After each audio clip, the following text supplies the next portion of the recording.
Үлгэрийн мэд гэрэлтсэн тайз найрал хөгжмийн гайхамшигтай аялгаунд бүжих балетчид охидын хувьд эмэгтэйлэг байдал гоо үзэсгэлэнгийн бодит биелэл нь байдаг. Тэгвэл тайзан дээр яг л нисэх мэт харагддаг балетчдын ард ямар их хичээл зүтгэл өдөр бүрийн бэлтгэл байдаг гэдгийг 6 настай Нандинжи охин өөрийн нүдээр харж мэдэрлээ. Тэрээр улсын дуур бүжгийн эрдмийн театрт зочлон балетын жүжигчин Хүслэнтэй уулзсан байна. Балет нь зөвхөн бүжиг сурахаас гадна биеэ зөв авч явах, өөртөө ихтэй болох, зүү гоёо алхаа хөдөлгөөнтэй болгох тусалдгийг балетын жүжигчин Хүслэн Нандинжид тайлбарлаж өглөө. Харин Нандинжингийн хамгийн их гайхсан зүйл нь Хүслэн 10 наснда балетчин болохыг мөрөөдөж өнөөдөр тэр мөрөөдлөө биелүүлэн тайзан дээр бүжиглэж яваа нь байлаа. Тэр Францын хөгжмийн зохиолч Фердинанд Хяралдын Дэггүй лис хошин балетыг олон улсын хүүхдийн эрхийг хамгаалах өдөр бяцхан үзэгчдэд зориулан төлөвлөж байна. За их чинь болохоор балетаар 7 жил сураад хөгжим бүжгийн коллежид сураад төгссөн. Одоо энэ улсын дуур бүжгийн эрдмийн театр гэдэг энэ гоо театрт ажилладаг. Тий, чамд энд ирэхэд ямар санагдаж байна? Гой санагдаж байна уу? За, хойлоо тэгвэл би халаах балетын үндсэн наслуудыг хийх хамтдаа. За, тий. За, хамтдаа ингээ хөлөө уршаад игээд.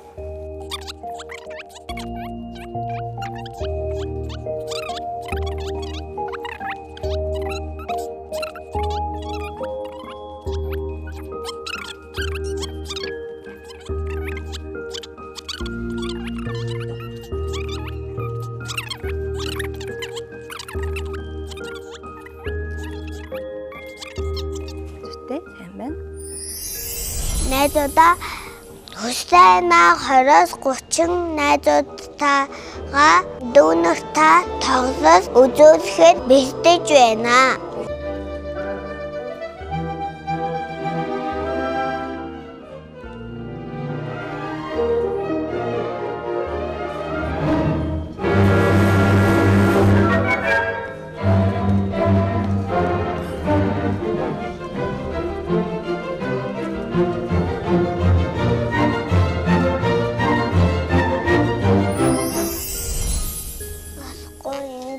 Бүгдээ сууж болохгүй тэгвэл муухай нуруутай муухай том болоод муухай охин болдог. Тийш дээ. Бид нар ингээд бүгдээ суух юм бол бидний нурууны үеж гисэн буруу байрлал байгаа гэсэн үг. Яг ингээд их шиг байх ёстой байрлалд нь нураагаа өвцөх ингээд тэгш авч явах ёстой байх нэ тий. За Нандинжи энийг сурсан байх нэ. Та яаж ингээд балетанд сурснаа дараа нь мэрэгжлийн балетчин болж амар том тайзан дээр гарч ирсэн. За 2015 онд их чинь хөгжим бүжгийн коллежид 6 дугаар ангида сонгодог бүжгийн яг одоо ингэ чамшиг жоохон байхдаа хичээллээд эхэлсэн. Тэгээд Монгол улсын урлагийн гавьяа зүтгэлтэн Наван Лувсангийн их туяа гэд манай мэрэгжлийн багш маань биднийг 7 жил сурж төгсгөхөд хамгийн том тусдын болсон биднийг одоо сургасан багш маань байгаа. Тэгээд тэр хугацаанд ер нь бол бид нар сургууль сурж байхдаа одоо ингээд энэ театрын том мундаг ах нарынхаа тоглолтод ороод ер нь багаасаа ингээд туршлагажаад явсан гэсэн үг.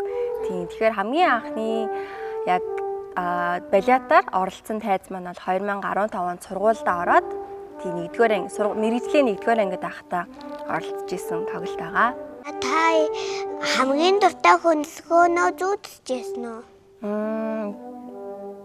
Хөдөлгөөн тийм. Ер нь бол бидний мэрэгжлийн онцлог учраас дандаа энэ бидний сэтгэл зүрэх дотоод энэ бүх зүйл маань бидний хөдөлгөөнтэйгээ холбоотой байдаг.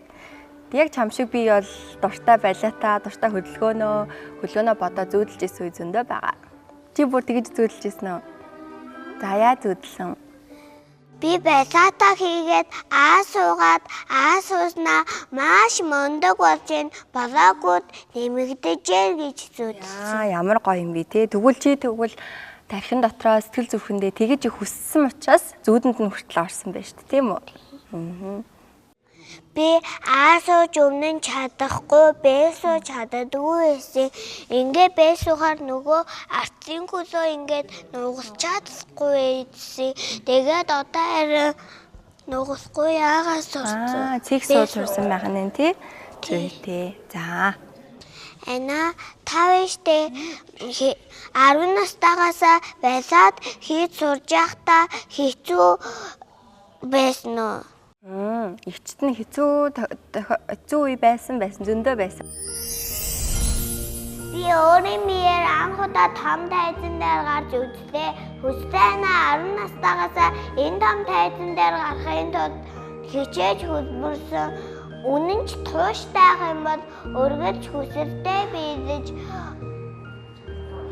чаддаг байх нэ. Мэдээллийг улсын 4 бүлгийн хятадраас хүргэлээ.